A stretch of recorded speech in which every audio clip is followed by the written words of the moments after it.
Ouais, bonjour les amis, alors toujours au chapitre 15 de l'évangile de Jean, cette fois-ci les versets 26 et 27 qui vont nous surprendre, parce que je vous rappelle que nous avons fait un petit chemin là entre les sarments et la vigne, demeurer sur le sarment, demeurer dans l'amour de Jésus, obéir au commandement de l'amour, et puis nous sommes passés à la haine du monde, de ceux qui ne faisaient pas partie de notre équipe, et là aujourd'hui vous allez voir, on va être surpris.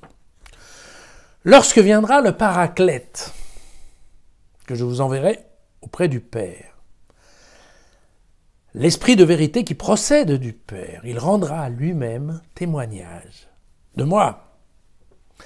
Et à votre tour, vous me rendrez témoignage, parce que vous êtes avec moi depuis le commencement. Où est passée la haine du monde, on ne sait pas. Où est passé l'amour entre les frères, on ne sait pas non plus. Vous voyez que là, surprise. Alors ce paraclète, c'est un terme un peu bizarre, ça vient du grec. Ça veut dire plusieurs définitions, même dans le grec ancien, je dirais non chrétien. Enfin, globalement, c'est à la fois... C'est une personne qui peut être un protecteur. C'est souvent très lié au vocabulaire de la judiciaire, voilà. Ou c'est l'accusateur, ou c'est l'avocat. Mais ça peut être aussi, voilà, le garant, le protecteur. Diverses significations. Et puis, il y a les significations de Jean, car Jean est le seul à nous parler du Paraclète. Et sous ce vocable de Paraclète, en fait, Jean nous parle du Saint-Esprit. Mais pas comme les autres. Voilà.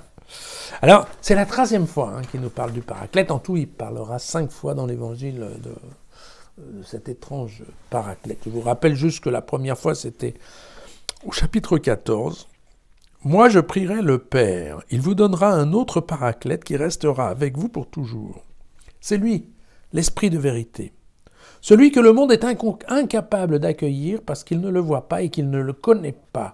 Vous, vous le connaissez car il demeure auprès de vous et il est en vous. » Voyez ? Donc un Esprit Saint qui fait partie de la conscience des chrétiens. Et puis aussi au chapitre 14, mais cette fois-ci un peu plus loin au verset 26, le Paraclète, l'Esprit Saint, que le Père enverra en mon nom, vous enseignera toutes choses et vous fera ressouvenir de tout ce que je vous ai dit. Vous savez, je pense que vous vous ressouvenez peut-être de ça. Donc ce rôle un peu particulier d'enseignement du Paraclète qui va nous aider à aider les disciples à se dire « Ah mais oui, c'est vrai, Jésus avait dit ça. » Et puis en fait, c'est bien ce qui s'est passé. Voilà. La façon dont, en période post-pascale, donc après la résurrection, on va commencer à comprendre des choses qui nous énigmatiques, que le lecteur n'arrivait pas à comprendre avant d'avoir vécu l'épisode de la croix et de la résurrection. Voilà. Donc le nom d'Esprit de vérité, cet Esprit de vérité nous fait comprendre qu'en fait, il y a une certaine proximité, une certaine intimité avec Jésus, n'est-ce pas ? Je vous rappelle que Jésus, je suis le chemin et la vérité et la vie, d'accord ? On se souvient de ça. Bon, alors... Et puis c'est vrai que quand on voit ce qui se passe, typiquement, voilà, on se rend compte que le Père et le Fils se mettent ensemble pour envoyer ce Paraclète. Ça veut quand même dire clairement que le Paraclète va être le représentant autorisé, en fait, de Dieu sur terre après le retour de Jésus à son Père. Voilà. Cette notion de rendre témoignage, on l'a eu aussi plusieurs fois dans l'évangile de Jean. C'est ce qu'a fait le Baptiste, je ne sais pas si vous vous souvenez, c'est ce qu'a fait aussi la Samaritaine, c'est ce qu'ont fait les œuvres, c'est ce qu'a fait l'Écriture, et puis même, c'est ce qu'a fait Dieu le Père. Puisque Dieu rend témoignage à Jésus. Rendre témoignage, c'est en effet cette notion de témoin, mais témoin de défense de l'accusé. Voilà. C'est bien sous cette notion de vocabulaire de procès qu'on se retrouve. On va voir ça encore plus loin, ne vous inquiétez pas. D'accord ? Mais donc, c'est pour ça qu'on a perdu la haine du monde, mais vous voyez bien que les sentiments de haine vont déboucher un jour ou l'autre sur l'accusation. Et sur l'accusation qui mène à la passion, bien entendu. D'accord ?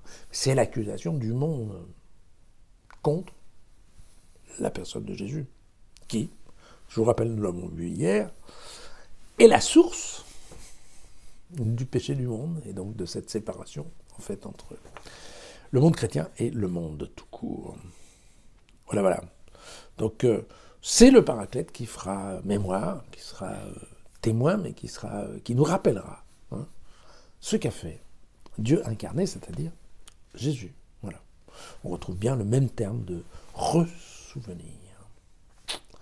Ne m'oubliez pas, demain. À demain.